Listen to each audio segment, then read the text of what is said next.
Hey friends, as you know, our COM 322 exam opens this week. And so this Prezi will serve to do a couple things. One, to make sure that you totally know what to expect on the exam by giving you some information about it, and then also walking you through some sample test questions. All right, so the exam, there are 25 multiple choice questions that are worth 3 points each, 3 short answers worth 5 points each, and 1 lengthy essay. And if you've noticed, right on the screen where the exam pops up, you can watch a YouTube video if you want. It's also embedded on the exam, but in case you're worried about time, make sure you take a look at that video beforehand.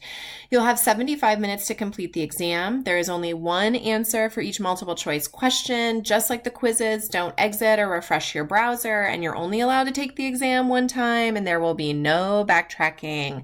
Remember my course policy that if the exam gives you difficulty or it times out on you or it stops working, you need to email me or text me within 1 hour of starting the exam.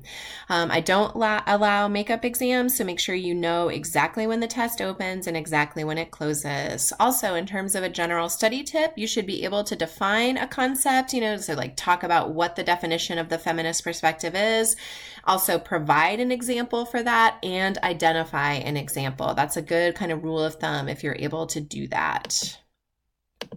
I'm having trouble. Oh, sorry about that, guys. Oh, geez. All right, so we're back to this.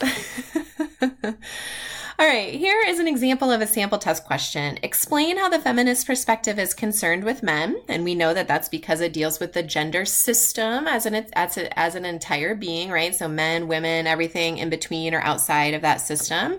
Or I might ask you to give me an example of a text you would study using the feminist perspective and be able to explain why you would use the feminist perspective, and that would entail you actually being able to talk about the elements of the feminist perspective, right? It deals with the gender system. It is concerned with patriarchy, that type of stuff. Or I might give you a text and ask you to analyze it from a particular format. All right. So maybe I would give you a text like this. Hey, I've got discriminating taste. It's true. I never thought that I would find the one, and I found ones in the past that I liked, but none that I really loved. Until now? Until now. Awesome. Do you love the taste of your beer this much? All right, so if you were watching that commercial, you might have thought it was going to be for an online dating service, perhaps, right? But it wasn't. It was for beer. And so if you were going to analyze that from a narrative perspective, I think you would probably talk about narrative probability, how this commercial violated certain elements of coherence and maybe even fidelity. Or maybe you would say, you know what? Actually, there was fidelity there. There was coherence there because we know that Bud Light likes to play around with different structures for their commercial. Or if I had asked you to do it from a feminist perspective, maybe you would talk about kind of these tropes or topics that the characters fell into, right? Like he's a pretty stereotypical man, right? He seems clueless. He's into beer. He's not into sensitivity or women.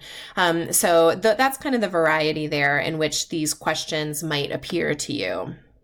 All right, here would be an example of a multiple choice. Meredith Brooks' song Bitch is an oppositional message. This means, and you can kind of see the different examples. Now, this question assumes that you know that an oppositional message is from what perspective?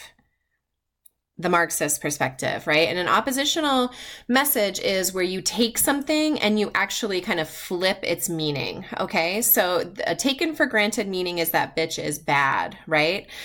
So what it does here is it resists that bad meaning. If you haven't listened to the song from, the early 90s, please go out and, download it from Spotify right now, right? But so it would be D, that it takes something that's typically meant as an insult or typically meant as something bad, and instead it really resists it and celebrates it.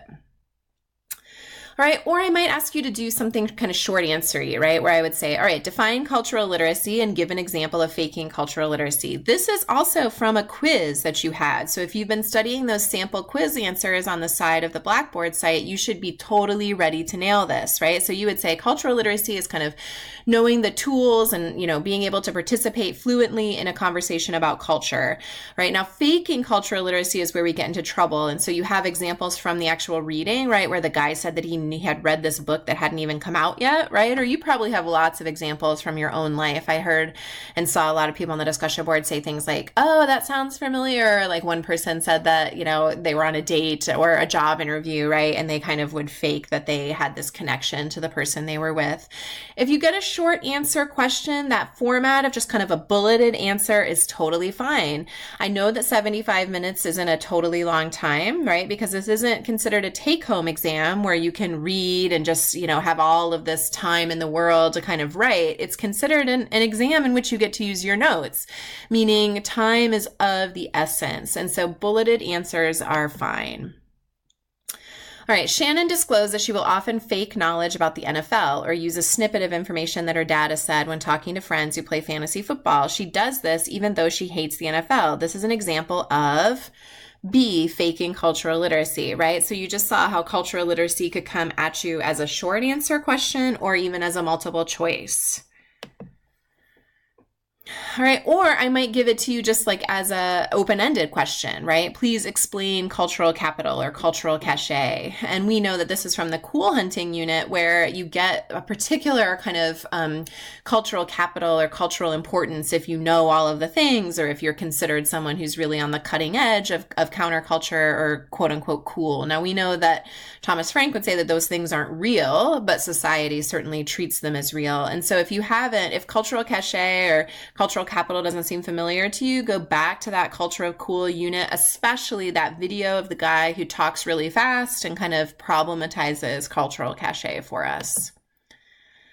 All right, last, I might just give you kind of this really open-ended question where I say, what rhetorical perspective would you use to critique this commercial and why? And so I am going to just play this commercial and it's going to see me out like a horse on the, into the sunset. And so you can kind of really reflect on this commercial. And if you want to, go ahead and chime in on the discussion board, in terms of what rhetorical perspective you would use. Here it is.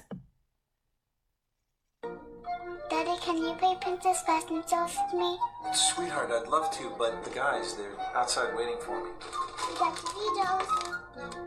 Steve, what is the holdup?